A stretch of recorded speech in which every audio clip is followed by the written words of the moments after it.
We're basically a visual culture, and we've learned about the world primarily from what we see. I don't see very well, so I have to look at the world in a different way.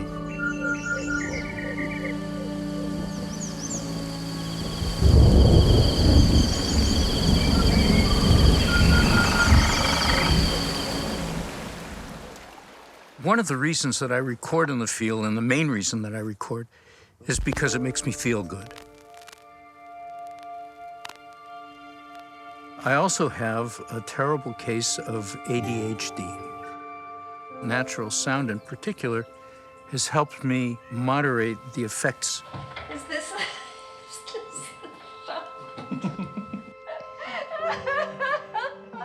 What do you... Remember, this is being recorded. This is kind of fun.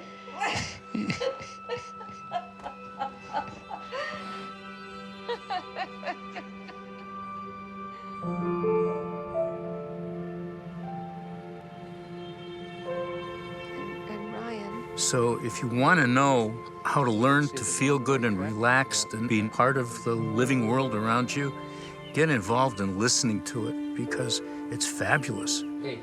Just open up your window in the springtime, listen to a bird singing.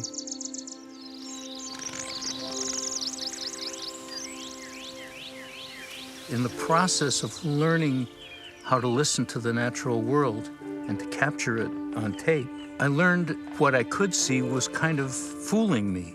But when I listened to it, I got a very different impression. And we can always frame a shot with a camera so that it looks just right, like you're doing right now. But you cannot fool the ear that way.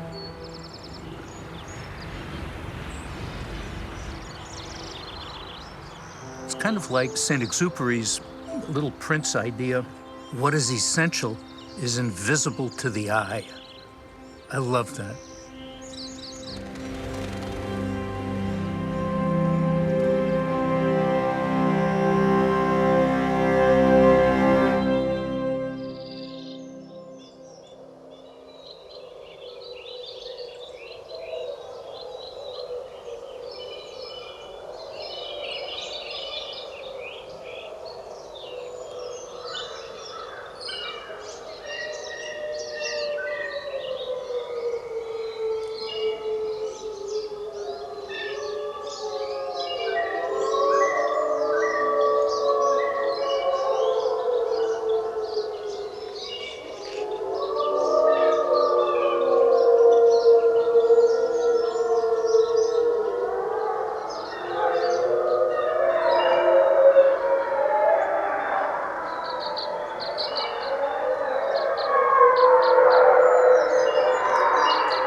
I think of Soundscapes and the Biophonies as kind of a proto-orchestra.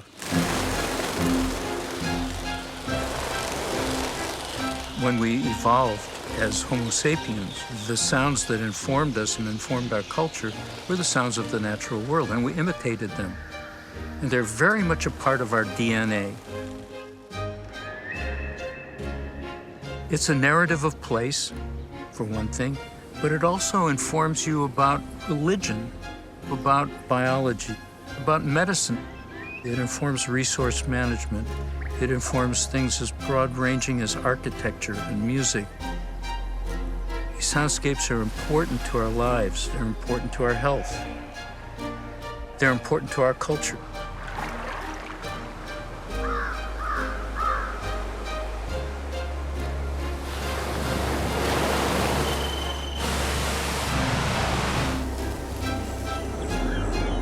Without sound, there would be no music, no legend, no voice to stir the soul.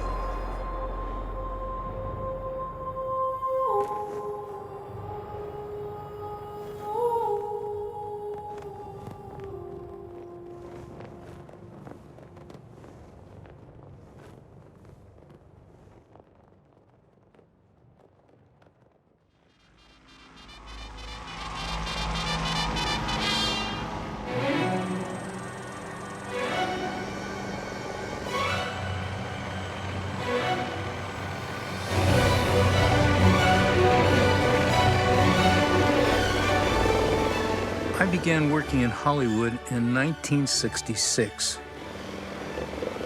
Like in Apocalypse Now, I did the helicopter sounds, and I also did a third of the score. At just that period, we introduced the synthesizer to pop music and film, but people weren't really sure how to use it. Coppola was smart enough to know that he could use it not only to Foley a particular kind of sound, but also as an expression of music. I was part of several teams that Coppola hired and fired over a period of time. I was actually fired 8 times. And I was often told I'd never work again in Hollywood, but each time he hired me back, I got double the amount of money. I was hoping I'd get fired 10 more times. I worked on well over 135 feature films, and we were working sometimes 80 hours a week. I was feeling really stressed working in Hollywood. Big deal with drugs and a lot of egos, and I didn't feel like getting fired anymore, so I quit Hollywood.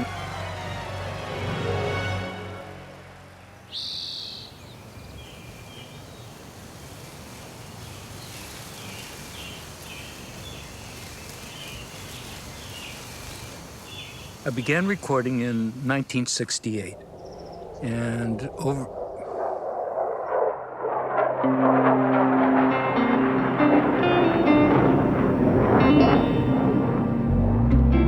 I started recording natural world sounds in 1968. And it was a result of an album that Paul Beaver and I were doing for Warner Brothers called In a Wild Sanctuary. It was also the first album on ecology. It meant that one of us had to go into the field and record. But I grew up in a family who was terrified of animals, and I knew nothing much about the outside world. Off into the field I marched. I didn't know very much about it. I went to a place that I thought was totally wild, Muir Woods, just north of San Francisco, and I was scared to death.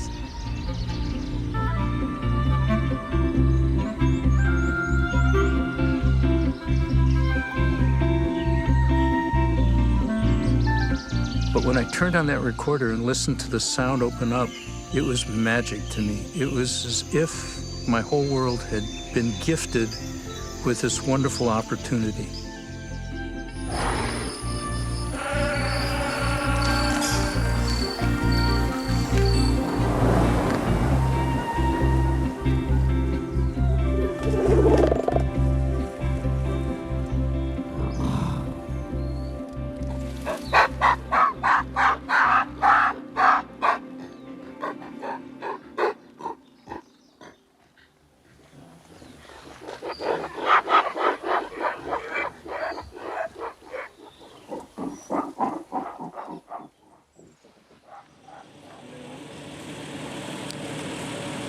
The encore is going to start in about 10 minutes. Yeah, we got to go.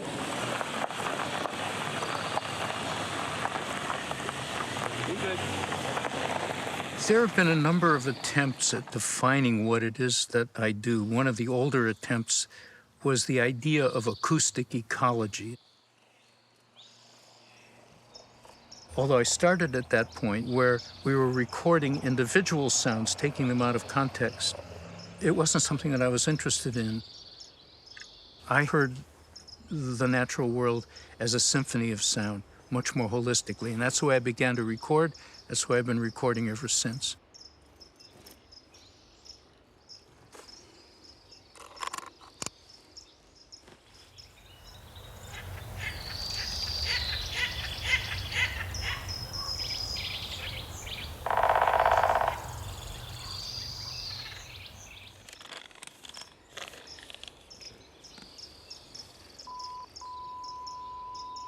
Test 1, test 2, testing.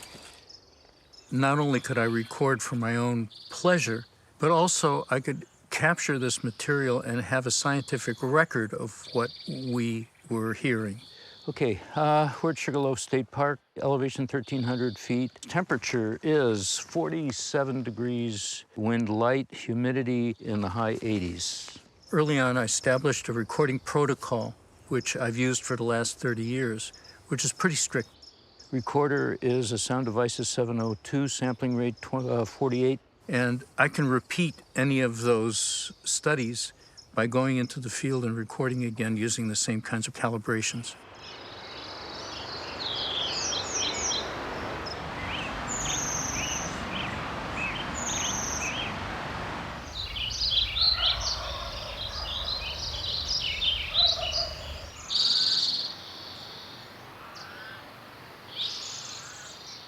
Acoustic ecology evolved for me into what I call soundscape ecology, because it's more directed at what we're doing. We're dealing with soundscapes as they inform the ecology idea of the science.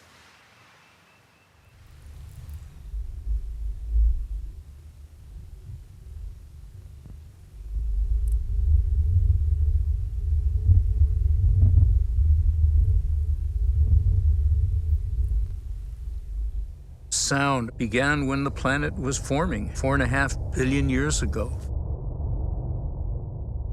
The earliest sounds were the geophonies, the non-biological sound, because there was a time on Earth when there wasn't any biology. Sounds of volcanoes erupting, water in the stream, movement of the Earth, waves at the ocean shore.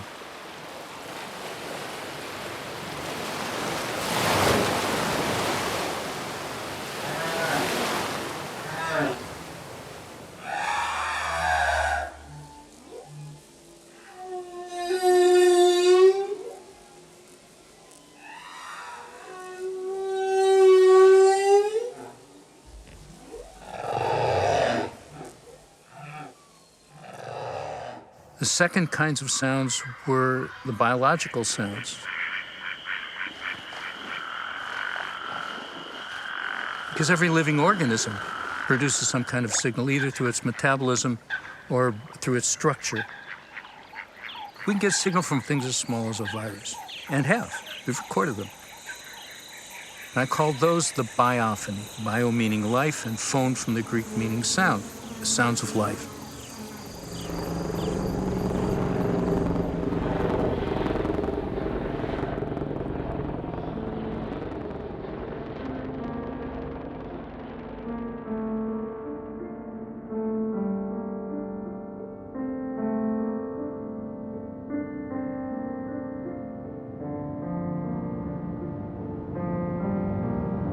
Then there was humans.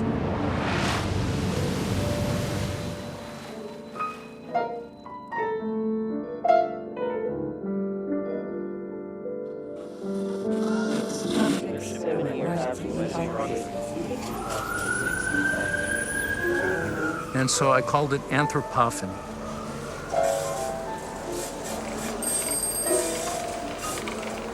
I've made that distinction because I feel that we especially have had such an impact on not only the natural world, but on the health of our own lives as a result of the noise that we create.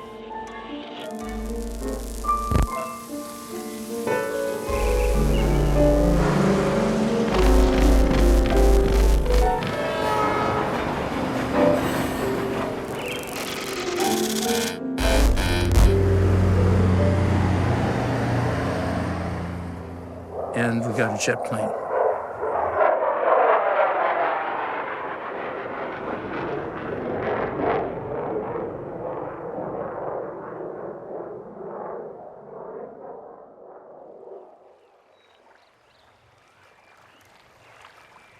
While a picture may be worth 1,000 words, a soundscape is worth 1,000 pictures. Because we have this rational way of looking at the world, we know our world from what we see.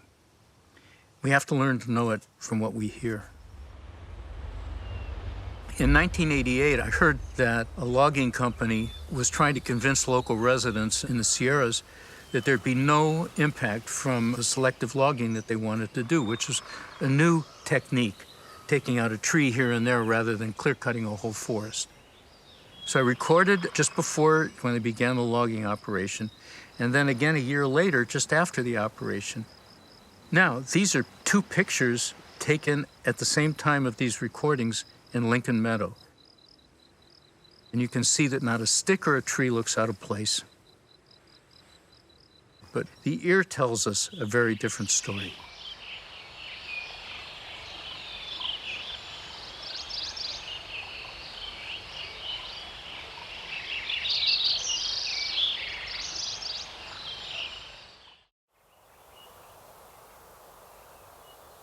The stream is still there, but notice what's missing in the middle third of that spectrogram. Birds are all gone, and with the exception of a woodpecker at the end of it, there's very little to be heard.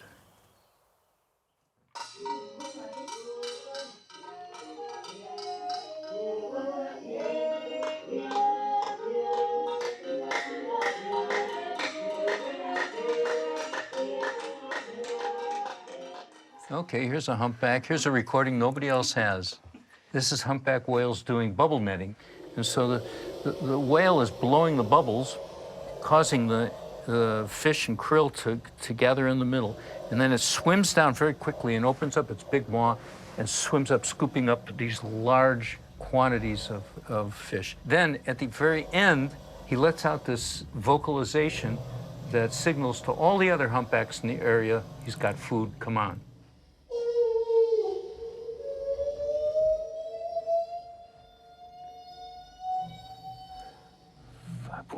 5.476. Okay. In the work that I've done, what I found after 30 years of recording in the field was that when I listened back to my library and wanted to go back to many places that I had previously recorded, they weren't there anymore. Or the habitats had changed so radically that they were either altogether silent or just completely unrecognizable in terms of their soundscape. This is just outside of Jackson Hole.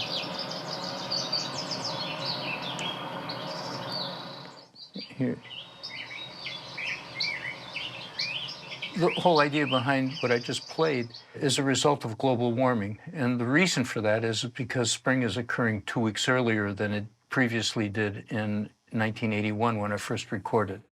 We've seen evidence of the effect of global warming that's expressed through the natural soundscape, through the biophony, because it's changed radically. This is coral reef in Vanuatu, Fiji. They sound a lot like static.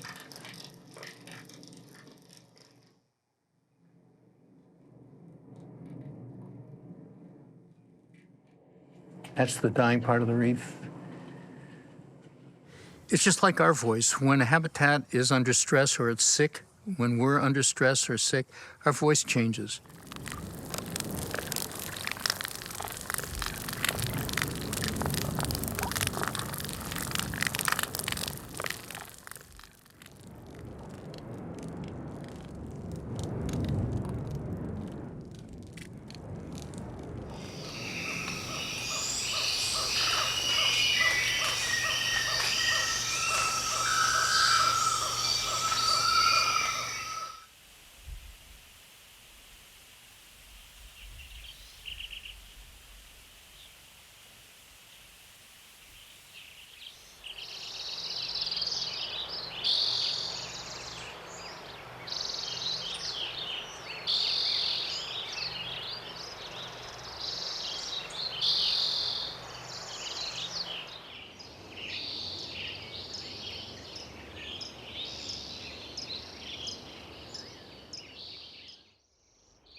By 2015, it was a silent spring.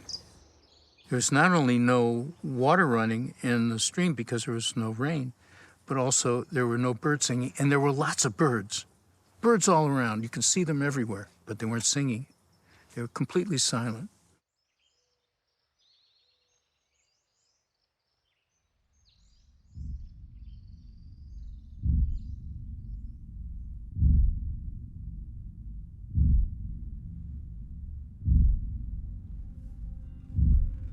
From the Industrial Revolution to this time, much of the world that was so vibrant has disappeared.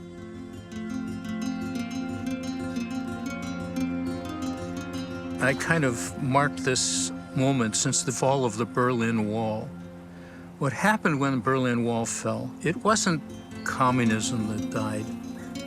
It was capitalism that died, the democratic capitalism that we understood, that was kind of under control because workers had a say in what was going on in their world. But when that died, the access to the resources in our capitalistic culture were opened up to everybody.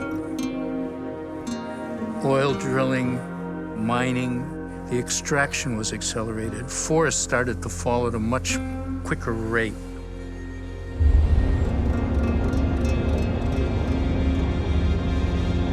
"70% of the insects have disappeared in parts of the world." That collapse is happening pretty much everywhere. And it's happening at such a rapid pace now that in the last 10 years, I've seen changes that I just wouldn't have believed would be that radical.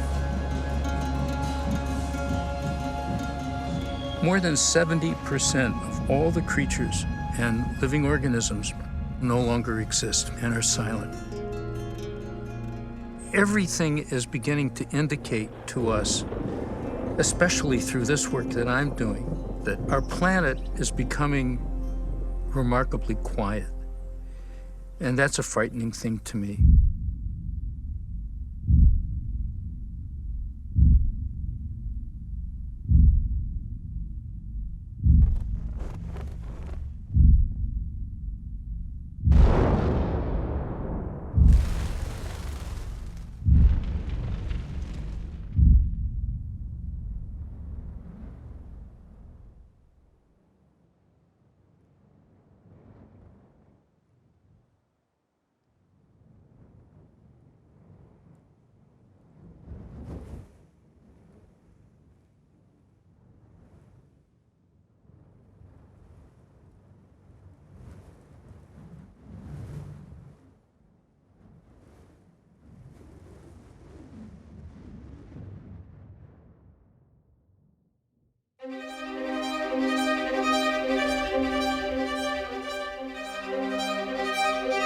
About 2:15, 2:20 in the morning, I was watching television, and there was a shot of the front line of the fire on the screen. And I looked at the front door, which is a glass door, and I thought I saw a reflection of the fire on the television set. But it was the whole hillside that had just burst into flame. And so without our cell phones, without our cats, without anything, we scrambled to the car and we drove through a wall of flames.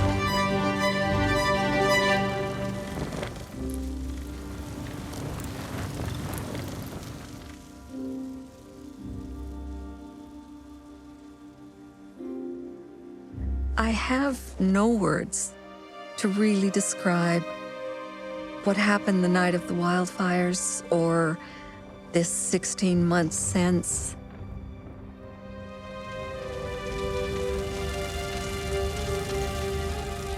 The night the fire absolutely and astonishingly engulfed the entire area around our home with such immediacy and such ferocious presence, superseded intellect, becoming a deer in the forest faced by something like fire. That's my only reference, is thinking maybe back to my childhood and a scene out of Bambi or something where the deer took off automatically.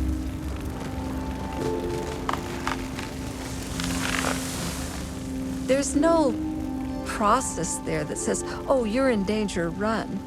Your body just moves. I understand now that disaster is a great leveler. Disaster isn't just what happens at the time of the flood or the fire or the earthquake or the tornado. Disaster is what comes after, when you have devastated communities, when you have decimated economies, when you have people's lives that are trying to rebuild without the kind of social structures in place to really help them do that. The connection between the fires and global warming is really a complex one. Everything was so dry And there's the issue of liability on the part of PG&E because they didn't cut the trees back far enough from the power lines. And when the winds came up that night, they just blew the trees branches against it, and they were very dry from the drought. Consequently, they arced and sparked and caused the fires in Napa, which spread 390 square miles, wiped out over 14,000 homes. What I can say now clearly is that we saw the face of global warming, and it was on our front porch. The irony of having known about the threat of global warming, having worked in environmental things for decades, having understood what the predictability of science was showing, and yet having it show up around us in such a dramatic way and being so completely unprepared for it. I lost all my journals, I lost all the original tapes, I lost all the equipment. Fortunately, because of the current political situation here and the anti-science climate that we live in, I had made a backup copy of my entire library 6 months before the fire.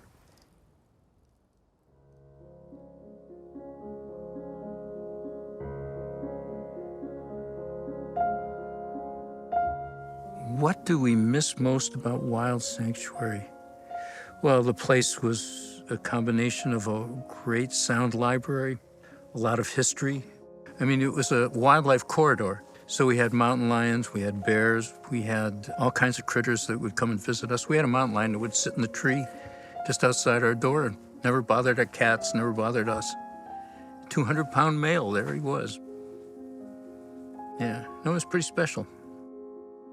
Just about at any given time, someone was going to come through the front door to talk to Bernie or to get a story or to find out something about equipment or to listen to some sounds or to bring their children by. I miss that. I miss the sense of safety that I had before we lost Wild Sanctuary that I don't know that I'll ever have again. I do miss the books in the library. I do miss our cats. We lost a life.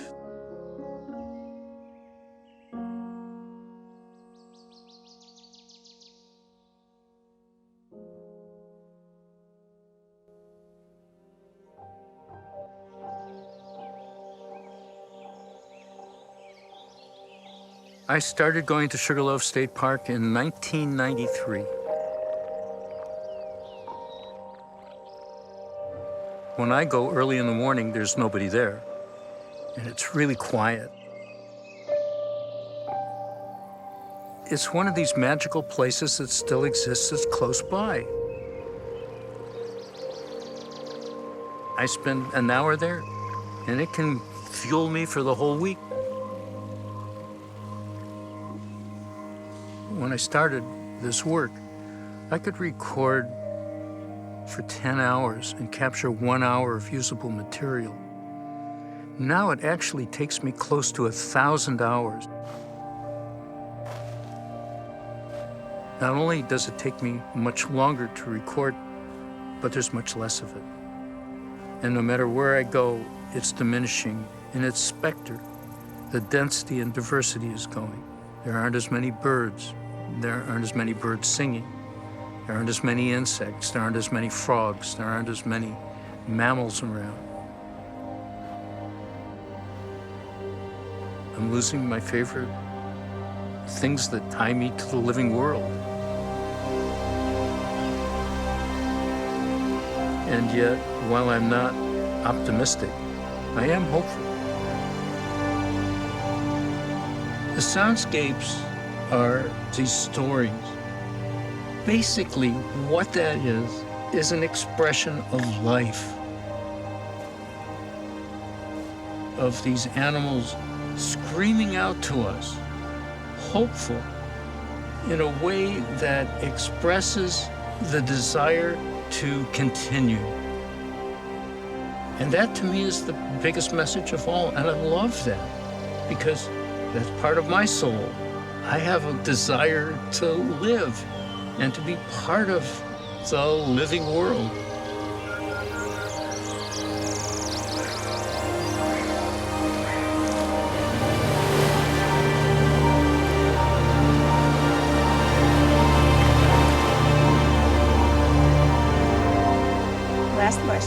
say one thing to get all of us to listen now, what would it be? You know, I've got to the point now where I can say anything I want. And if I could get people to listen, how would I do that? I would just tell them to shut the f up